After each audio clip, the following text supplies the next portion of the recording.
Oke Mas Bro, sebelum kita lanjut ke videonya, saya ngasih pemberitahuan bahwa grup STS buka lagi nih, grup STS diskusi dan rekomendasi yang sekarang sesi 16, yaitu di bulan Desember, aktif tanggal 1 sampai tanggal 31 Desember 2022. Nah, apa itu grup STS 16? Nah, situ ada grup diskusi, ya, dan rekomendasi tentunya, yang nanti isinya ada menu ODT, menu swing, dan menu scalping tentunya jika market mendukung.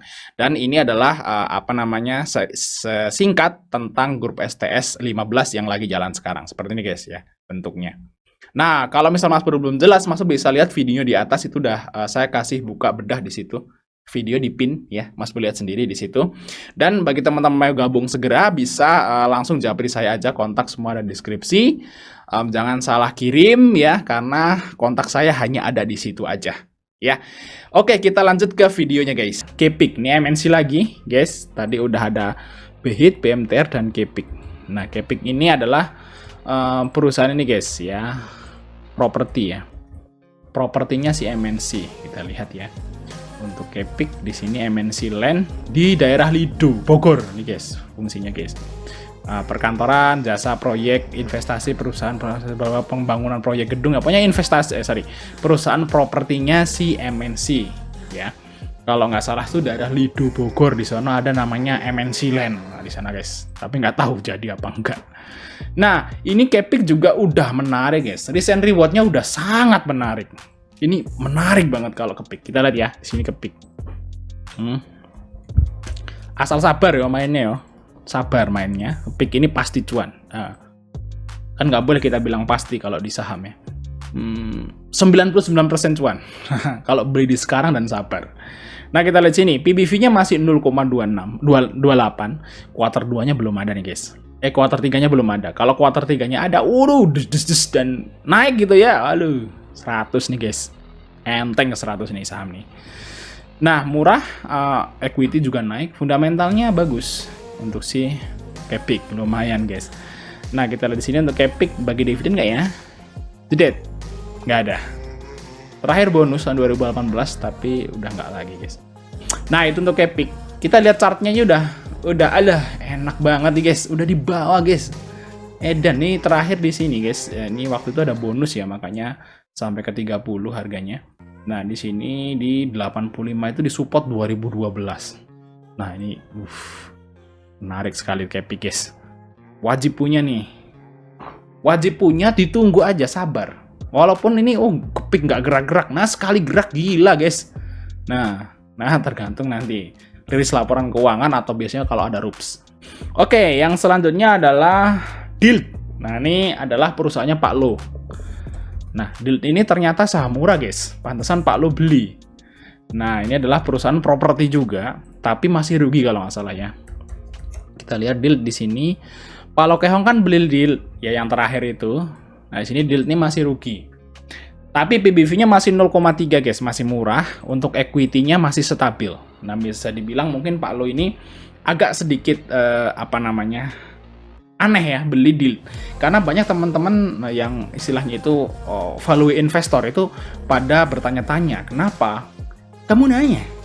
Kamu bertanya-tanya? Sama Pak Lo Kehong. Kenapa Pak Lo beli DILT ya? Padahal sekarang tuh masih rugi. Tapi Mas Bro bisa tarik kesimpulan seperti ini. Pak Lo Kehong duitnya banyak, kenalannya orang-orang cerdas, dan dia juga orang cerdas di saham. Nggak mungkin dia beli DILT itu cuman merem doang, ngelempar dadu, DILT. Nggak mungkin, pasti dia udah baca-baca. Dan yang paling penting adalah orang yang punyai kolega atau istilahnya teman-teman orang gede kayak Pak Lo Kehong itu pasti juga kenal juga sama pemiliknya ini. Kemungkinan Pak Lo juga udah tahu nanti di masa yang akan datang DILT ini labanya akan banyak loh Pak. Sekarang masih rugi tapi ini data-datanya udah disampaikan gitu kan sama yang punya DILT ini. Oh gitu ya, dia pasti masuk. Jadi kalau menurut saya sih Pak Lo Kehong untuk yang saat ini beda sama yang dulu. Kalau Pak Lo Kehong yang dulu, yang waktu dia beli United Tractor ceritanya seperti itu, emang dia murni value investor. Kalau menurut saya kalau yang sekarang udah lebih ke investor insider trading sih kalau Pak Lo Kehong. Kalau menurut saya sih. Nah, kita guys, udah ketemu mau yang punya, udah dikasih tahu proyek ke depannya berapa tahun lagi, itu Pak Lo Kehong mungkin udah tahu. Nah, makanya sangat menarik untuk ngikutin aja Pak Lo gitu ya. Dan kemungkinan ya, kenapa Pak Lo beli saham ini ya, kemungkinan nanti tahun depan ya mungkin bagus banget. Seperti itu, karena udah dapat bocoran dari yang punya, maybe seperti itu. Nah, kita lihat di sini juga udah mulai menarik guys, di support. Enaknya sih ngambil di EMA 200. Kalau saya dulu kemarin itu di sekitar Oktober saya beli di kisaran EMA 200 ya. Seperti ini, karena Pak Lo beli dan sekarang udah mendekati EMA 200, saya ikut beli dan saya cuan sih, tapi nggak banyak sih. Kayaknya sih saya cuan saat dia nyentuh-nyentuh EMA 20 di sini guys. Saya beli di sekitar harga 172, jual di 17 di sinilah ya. Di candle ini kayaknya saya udah jual ya, terus habis itu naik lagi terus turun lagi. Nah, mungkin ini juga jadi menarik lagi untuk masukin watchlist deal. Kalau kuartal 3-nya positif, wah, bisa naik lumayan tinggi lagi karena ada Pak Lo di dalamnya.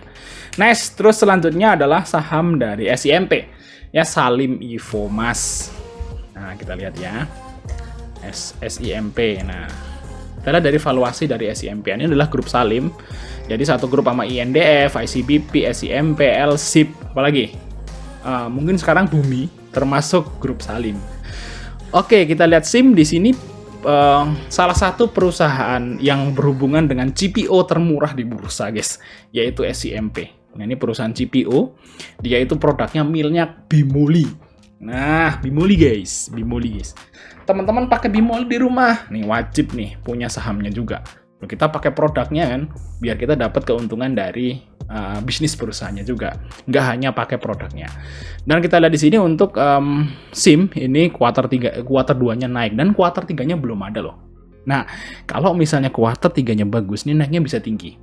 Dan Mas bisa bandingin aja ke saham-saham CPO yang lain tentunya. Nah, Mas cek aja saham-saham CPO yang lain naik apa turun, biasanya sih hampir sama. Oke, ini untuk SIM. BBV masih murah, ROE-nya juga lumayan, untuk equity-nya juga naik ya. Kalau SIM, kita lihat SIM. Nah, dia bagi dividen nggak nih? Kita lihat ya. Penasaran saya. Karena kalau saya bikin video gini, terus saya jadi hafal guys. Enaknya seperti itu. Besok kalau trading saya udah nggak perlu buka-buka lagi, udah ada di sini. Kalau saya udah bikin video. Kita lihat di sini untuk dividen ya. Dividen ternyata bagi. Nah, ini adalah kali pertama saham termurah di bursa kita yang bagi dividen. Ya, kita tadi udah bahas beberapa saham di depan sana itu nggak ada bagi dividen, tapi di sini SIM bagi. Nah, kalau dia bagi lagi berarti sangat menarik guys. Untuk SIM ini menarik banget ya. Harga murah ya. Kuartal 3-nya kalau bagus kemungkinan dia akan nyampe ke 500 lagi. Untuk SIM, Mas Bro bisa masukin ke watchlist. Enaknya ngambil di mana nih? Ya kemarin sih sebenarnya enak sih, tapi saya nggak ngikutin SIM ini. Saya nggak pernah beli SIM. Kalau belinya saya malah LSIP-nya atau anak usahanya SIM. Ya, LSIP saya beli, tapi SIM ini jarang nih. Mungkin nanti kedepannya saya akan lebih masuk ke SIM aja. Karena lebih murah ya, karena baru tahu seperti ini guys. Oke, SIM guys, menarik guys. Nah, enaknya ngambil di mana? Ini di garis warna hitam nih guys, di harga sekitar 414 lah. Nah, itu enak tuh kalau ngambil di situ. Oke, kita lihat lagi. Yang selanjutnya adalah saham dari GSMF. Nah, ini baru nih guys. GSMS ini saya nggak tahu nih. Nah, ini yang ke-10 yaitu di GSMF. Kita lihat dulu, saya nggak hafal, saya belum pernah beli sahamnya. Nah, ini adalah saham yang akan saya bahas yang belum pernah saya beli. GSMF ini belum pernah saya beli nih, saya jujur nih belum pernah saya beli. Kita lihat di sini untuk ini bergerak dalam bidang kegiatan investasi ekuitas, perusahaan mulai beroperasi bla. Oh ya, ini perusahaan investasi ke saham yang lain. Ya, bisa dibilang ini kayak apa ya, MI gitu ya, manajer investasi, atau kayak Saratoga lah seperti itu, yang dia itu membeli perusahaan yang lain. Nah, kita lihat di sini untuk dividen, kita lihat ya, saya juga nggak tahu ini, nggak bagi, pelit guys. Kita lihat ya di SMF, biar saya tahu juga. Set. Nah, GSMF ini profitnya ada ya, positif saat ini ya di kuartal 2, nanti kuartal 3 positif nggak saya juga nggak tahu. Terus untuk PBV-nya sekarang 0,3. Ini termasuk murah guys, karena kalau kita lihat di storiesnya itu dijual di atas 0,5. Jadi istilahnya menarik untuk GSMF buat dimasukin ke watchlist. Kita lihat di sini untuk sekilas tentang perusahaan udah kita jelasin ya. Kita lihat di sini, udah turun drop parah guys ternyata. Udah disupport. Nah, ini bisa dibilang menarik guys untuk risk and reward-nya. Sekali naik bisa tinggi, kalau turun cuma sedikit. Nah, ini dia yang menarik di saham, guys. Ya mungkin enak-enak ngambil GSMS di mana ya? Di sekitar 80 sampai 82 lah. Nah, itu enak banget ngambil di situ, harusnya cuan lah seperti itu. Apalagi nanti kalau rilis laporan keuangan kuartal 3-nya dan bagus, wah. 300. Gila. Oke, kita lanjut yang terakhir. Ini yang terakhir banget, ya, yaitu GPRA. Ya, Gapura. Ini kalau nggak salah pernah dibahas oleh Pak Teguh ya di website di YouTube-nya kalau nggak salah. Dan ini termasuk perusahaan yang murah. Memang benar, dia adalah perusahaan residen atau perumahan murah, perumahan menengah ke bawah lah, seperti itu. Tipe-tipe 29, tipe 36, tipe 42 seperti itu. Nah, kita lihat sini tuh GPRA dari valuasi PBV-nya 0,35. Nah, ini mirip dengan BCIP, murah BCIP. Tapi nggak tahu kenapa Pak Teguh itu nggak ngelirik BCIP. Kalau saya sih lebih ke BCIP ya, jauh lebih murah seperti itu. Nah, kita lihat di sini untuk profitnya naik. Nah, kuartal 3-nya nih, guys. Nah, kalau misalnya naik, wow, bisa di atas cepet lagi, cepet 10, cepet 20 mungkin bisa untuk si GPRA. Oke, untuk ini lumayan oke ROE-nya juga, guys. Kita lihat di sini tuh GPRA.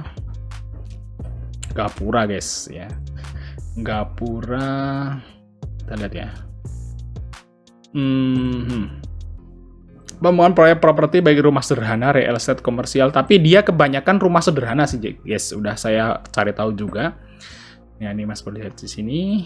Ternyata udah lama juga ya pembangunan berdirinya PT ini gitu. Kita lihat dari sini guys, pemegang sahamnya.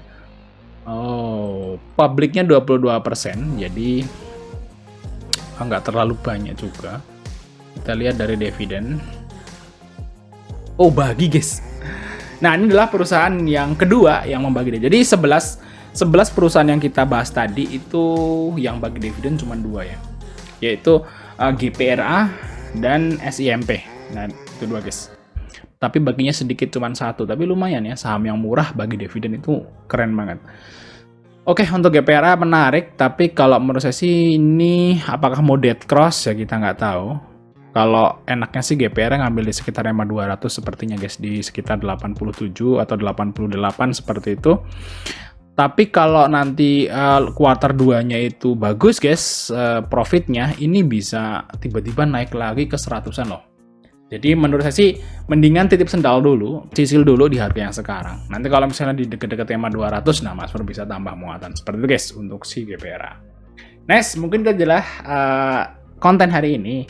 11 emiten dengan PBV yang murah dan belum rilis laporan keuangan kuartal 3. Oke, mungkin itu aja Mas dari kita. Jangan lupa untuk like dan subscribe. Sampai ketemu di video berikutnya, guys.